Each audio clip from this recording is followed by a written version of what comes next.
tahu bahwa sekarang telah terjadi gerakan globalisasi. Menyiapkan caranya supaya jadi konflik-konflik yang terjadi di bangsa ini bahkan di seluruh dunia itu adalah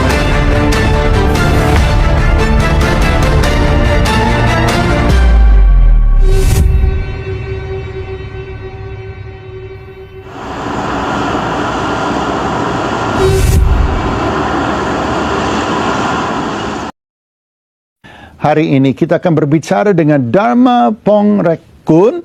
Dia adalah Komjen Purnawirawan yang pernah menjabat jadi Wakil Kepala Badan Siber dan Sandi Negara. Selamat datang Pak Dharma. selamat siang Ya. Pak Mark.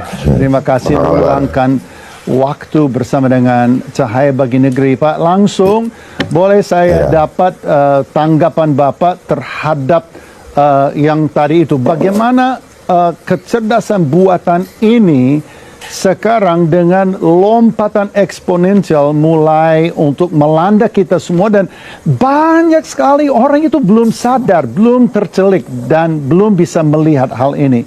Bagaimana Pak Dharma? Ya, artificial intelligence adalah alat, awalnya adalah untuk menginteli kehidupan kita. Saya awali dulu. Artificial intelligence ini punya agenda. Agendanya adalah agenda penguasaan dunia, khususnya manusia, untuk mengambil alih kendali manusia dari Tuhan. Diambil alih kendali oleh iblis dengan menggunakan teknologi. Nah, kalau memang iblis punya agenda menunggangi teknologi ini, apakah kan teknologi adalah alat ya Pak ya, apakah kita umat Tuhan juga bisa memanfaatkan teknologi yang sama? Misalnya artificial intelligence itu bermanfaat misalnya menyelesaikan amanat agung sebagai contoh. Saya sering berbicara dengan banyak orang dan orang selalu berkata bahwa ini kan bisa kita pakai untuk menyebarkan firman Tuhan, menyelamatkan jiwa-jiwa dengan pemahaman bahwa ini adalah teknologi yang akan membantu kita, tapi sebenarnya ini adalah teknologi atau alat yang sudah direncanakan oleh si penguasa dunia lewat manusia-manusia yang degil, yang bebal, untuk memanipulasi mindset manusia dan menyesatkan banyak manusia. Tetapi artificial intelligence adalah sebuah kecerdasan ya. Dia adalah makhluk kecerdasan yang ini lain lagi Pak. Ini adalah next level power Pak yang melanda kita semua. Ini adalah istilahnya social media di sini, artificial intelligence di sini. I know. Ya, saya paham sekali Pak. Tapi Bapak jangan kita memisahkan antara sosial media dengan artificial intelligence, karena ini adalah proses yang dilalui untuk menjebak orang masuk di dalam kehidupan sosial media. Setelah itu dia akan tarik terus menuju kepada total control dengan memanfaatkan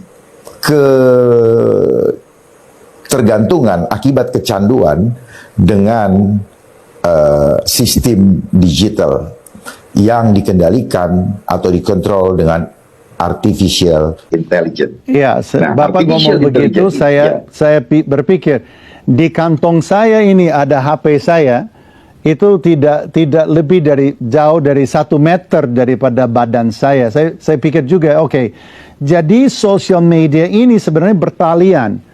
Karena ini adalah misalnya pintu masuk di mana kita semua dibawa masuk ke dalam agendanya ini, kurang lebih begitu ya Pak ya? Pak, sangat benar Pak. AI ini dipakai untuk mengendalikan seluruh kehidupan kita dari kendali Tuhan, sehingga kita kehilangan cipta, rasa, dan karsa yang genuine dari Sang Pencipta. Masuk di situ saya mau bertanya sama Pak Dharma. Kalau seperti itu, seperti Pak Dharma katakan itu, itu punya agenda seperti itu. Bukannya yang paling rentan di masa yang akan datang adalah justru generasi anak-anak dan remaja kita, Pak. Bukankah mereka yang paling rentan di era AI? Ya, memang itu tujuannya, Pak. Menghancurkan suatu negara hanya dengan AI, dengan memanipulasi jiwanya, sehingga generasi muda tidak lagi punya kepedulian terhadap kelangsungan bangsanya dan sibuk di dunia maya, dan itu tujuannya sehingga bangsa ini akan hancur sendiri ketika generasi mudanya hancur. Kepedulian generasi muda tidak ada. Mereka menjadi apatis, menjadi hedonis, semuanya. Dan saat ini berdasarkan teori Dr. Hawkins, mereka sudah berada setelah COVID-19 itu kondisi psikologi bangsa ada dalam posisi apatis, Pak. Apatis, kemudian dia akan turun ke guilty, shame, dan setelah itu suicide. Menurut Pak Dharma, apa yang harus menjadi sikap gereja melihat hal ini semua terjadi, tahu bahwa tsunami ini sudah melanda dan sedang melanda? Menurut Pak Dharma, sikap gereja Tuhan dan sikap kita sebagai orang percaya itu harus bagaimana ke depan? Kita harus tahu dulu bahwa semua program ini adalah program untuk menguasai dunia, dan ini adalah agenda si Bapak segala pendusta. Bapak segala pendusta, dia datang untuk mencuri. Apa yang dicuri, Pak? Damai sejahtera. Pak Dharma, saya kasih 30 detik terakhir deh. Satu kata terakhir, Pak Dharma. Gimana kasih kata-kata semangat buat setiap penonton Cahaya Bagi Negeri supaya menghadapi era ini semua masih ada harapan di dalam Tuhan. Silakan, Pak. Ini adalah perkembangan teknologi dan kita tidak bisa bendung. Pilihan ada di tangan kita. Kesenangan dunia adalah jurang bagi kita. Tetaplah berjalan dalam kebenaran. Terima kasih Pak Dharma telah bergabung dengan Cahaya Bagi Negeri. Masukan Bapak itu sangat berarti bagi kami semua. Terima kasih Bapak. Terima kasih. Ya, seperti itulah, dan saya pikir bahwa ini memang adalah satu warning ya, satu peringatan buat kita semua bahwa kita harus waspada.